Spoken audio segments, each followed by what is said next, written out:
Logis sedikit, kenapa Bapak bisa tidak mengaku tidak terlibat dengan kasus EKTP itu, Pak? Karena gue nggak pernah terima duit dari dulu. Nggak, waktu pembahasan dan itu kamu gimana? kalau lihat berita-berita ada rekaman di DPR, saya main keras. Saya malah mengatakan sudah nggak perlu bikin IKTP sendiri. Kamu kenapa nggak mau numpang dengan Bank Pembangunan Daerah seluruh Indonesia? Begitu kamu pengen tinggal di mana, kamu datangnya, saya sampai bilang kok, kayak zaman Nabi-Nabi aja, sensus. Kamu misalnya pengen tinggal di Bandung, dalam 6 bulan ke depan, dulu daftarnya di Bandung. Kalau takut double KTP, kita kasih kamu 2 NPWP. Kamu mau nggak 2 nomor pokok wajib pajak? Nggak mau kamu. Sederhana cara kontrolnya. Ya Bang Sebastian, kalau kita lihat memang jika memang benar seperti dalam dakwaan yaitu Setia Novanto berperan yang pada masa itu menjabat sebagai ketua fraksi Golkar, tetapi tidak semua anggota Komisi 2 dari fraksi Golkar termasuk dari Ahok yang pada saat itu anggota fraksi Golkar di Komisi 2 juga ikut berjamaah dalam ini. Bagaimana ini bisa mungkin kalau tidak semua anggota menerima? Kalau orang kayak Ahok ini kan langka di DPR. Ini kan manusia langka. Dan yang saya kenal sejak di DPR, kebetulan ketika proses pembahasan konsep atau gagasan soal proyek IKTP ini, kita ikuti betul di DPR dan terjadi perdebatan yang luar biasa. Ahok ini termasuk salah satu orang yang tidak peduli gitu, apapun keputusan partai terhadap dirinya, ketika dia berbeda pendapat dan dia melihat ini ada yang aneh, dia lawan. Dan pada saat itu yang terjadi memang dengan Ahok, dan bahkan dia banyak ditegur oleh teman-teman komisinya, gitu. Nah, ada banyak kali cerita-cerita ketika dia di sana itu memang yang membuat teman-temannya merasa tidak nyaman, gitu. Jangankan yang bermiliar-miliar ini, uang per diem saja yang misalnya rapatnya dijadwalkan 5 hari dan mereka hanya melakukan 3 hari, yang 2 harinya dikembalikan. Dan ini sering kali membuat staf di DPR itu kerepotan. Tapi balik ke kasus ini berarti tidak selalu bahwa uang jika diberikan kepada ketua fraksi ataupun dari pimpinan komisi akan mengalir ke seluruh anggota. Ya, jadi begini. Makanya saya bilang, nama-nama yang muncul ini bisa jadi dia terima, tapi bisa juga uangnya tidak sampai. Karena begini, biasanya koordinator-koordinator yang memainkan perannya di lapangan, mereka mempelajari karakter dari masing-masing anggota. Ada anggota yang tidak perlu didekati, ini pasti bisa menerima. Ada anggota yang memang perlu didekati dan dijelaskan ini uang apa baru diberikan.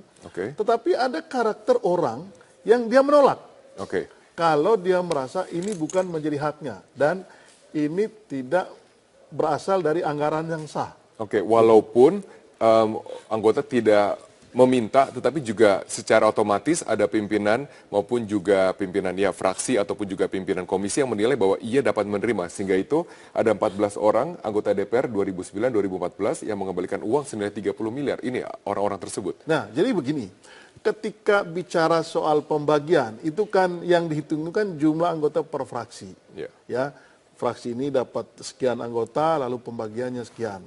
Lalu kemudian pasti setelah diserahkan kepada salah satu koordinator, katakanlah begitu, lalu kemudian itu kan dibagi kepada setiap anggotanya. Nah, itu sangat tergantung pada karakter masing-masing anggota. Yang tadi saya bilang, paling tidak kurang lebih ada 3 karakter. Ketika orang yang jelas-jelas menolak itu pasti tidak didekati. Gitu. Ada anggota yang di DPR yang selalu bilang, ini kita cerita soal uang di DPR, kok saya tidak pernah didekati? Ada anggota yang bercerita demikian. Gitu. Artinya, tidak semua anggota DPR itu menerima. Mungkin saja tidak semua anggota DPR yang disebutkan ini menerima. Pertanyaannya kemudian, itu uangnya kemana? Itu kan penting. Lalu, dari masing-masing ini kan itu ada operatornya. Siapa yang membagi. Dari situ bisa ditelusuri, uangnya ini betul disampaikan atau tidak. Disampaikannya kemana? Siapa yang menerima itu bisa ditelusuri dan KPK memiliki kemampuan untuk menelusuri hal yang seperti ini. Berarti tinggal strateginya saja untuk pengungkapan yang sekarang sedang dimainkan oleh KPK. Ya, jadi ini saya kira KPK menggunakan berbagai macam strategi untuk masuk ke hal yang lebih dalam dan untuk membuktikan keterlibatan dari sejumlah nama. Karena nama ini kan nama yang disampaikan berdasarkan catatan dari orang yang memberikan duit. Ya. Tetapi yang lebih jauh nanti dikonfirmasi, ketika uang itu sudah diberikan, apakah sampai kepada orangnya atau tidak. Oke, baik. Itu yang menarik menurut saya. Oke, baik. Pemirsa, hingga saat ini sidang perdana kasus korupsi KTP elektronik masih berlangsung di Pengadilan Negeri Tipikor. Untuk informasi selengkapnya kita akan bergabung dengan Aulia Pane langsung dari lokasi. Aulia, bagaimana jalannya persidangan hingga saat ini? Ya Ani, saat ini Jaksa Penuntut Umum dari Komisi Pemberantasan Korupsi masih terus membacakan lembar dari dakwaan atas terdakwa Sugiharto dan Irman. Ada total 121 lembar dakwaan dan saat ini masih terus dibacakan oleh Jaksa Penuntut Umum KPK dan saat ini sudah masuk ke proses pengadaan dari proyek IKTP yang diduga ini ada kecurangan. Mulai dari proses pengadaan barang hingga ke proses pemilihan tender ataupun ini yang melibatkan pihak-pihak swasta. Dan cukup menarik Ani, kami tadi menyimak persidangan, ini sidang dakwaan ataupun sidang perdana yang digelar di Pengadilan Tipikor ini, bahwa ada fakta-fakta baru diantaranya adalah terkait dengan kesepakatan yang dilakukan diduga oleh aktor utama, yakni oleh Setia Novanto, Anas Urbaningrum, lalu juga Muhammad Nazarudin serta Andi Narogong selaku pengusaha, bahwa di sini ada kesepakatan dari para aktor utama ini untuk terkait dengan penganggaran dalam proyek IKTP senilai 5,9% atau maksud kami 5,9 triliun rupiah. Dan dalam dakwaan tadi yang dibacakan oleh Jaksa Penuntut Umum disebutkan bahwa 51% anggaran dari proyek senilai 5,9 triliun rupiah atau senilai 2,6 triliun ini untuk belanja modal real ataupun pembiayaan biaya proyek IKTP. Jadi hanya 2,6 triliun rupiah dari 5,9 triliun yang benar-benar dipergunakan untuk proyek IKTP. Sedangkan sisanya ini senilai 49% atau sekitar 2,5 triliun ini yang dibagi-bagikan kepada pihak eksekutif dan juga legislatif. Eksekutif dalam hal ini adalah dari pihak Kementerian Dalam Negeri dan juga anggota DPR RI, khususnya Komisi 2 DPR RI dan juga para anggota Banggar. Disebutkan oleh Jaksa Penuntut Umum oleh KPK bahwa aliran dana 2,5 triliun rupiah ini mengalir kepada para pejabat di Kementerian Dalam Negeri. Ini nilainya cukup fantastis, 365 miliar rupiah.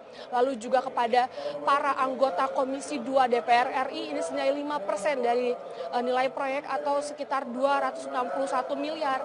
Lalu juga kepada Setia Novanto dan juga Andi Narogong ini sebesar 11% atau 574 miliar. Lalu juga kepada Anas Urbaningrum dan Nazarudin sebesar 11% atau 574 miliar dan juga dibagikan sebesar 15% ini kepada pelaksana ataupun rekanan senilai 783 miliar rupiah.